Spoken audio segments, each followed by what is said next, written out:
from Neville's perspective, sin is not a failure to adhere to some arbitrary moral code.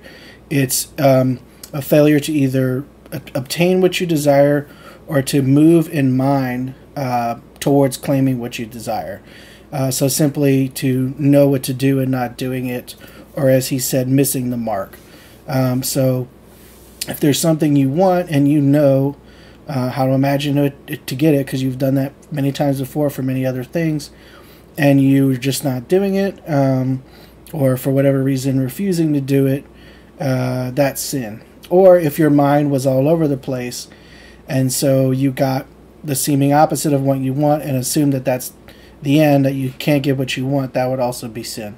It's very different from a traditional definition of sin. And when Neville talks about forgiveness, he also means literally forgetfulness. So the idea of forgiving sin would be equivalent to forgetting a failure, right? Because you can always, again, move into and experience what you prefer to experience. And that experience is equivalent to salvation. Now, when he said that the only unforgivable sin is to sin against the Holy Spirit, he's talking about a vision he had that he claims is, while it's not part of the promise directly, it's something that happens during the unfolding of the promise in you. The promise is a series of visions that you will have that confirm to you that you are God the Father.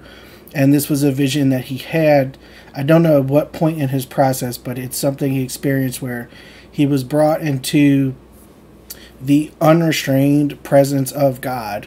Here it's it's contracted. This experience, this so-called reality, is the very limit of contraction that God will impose upon itself.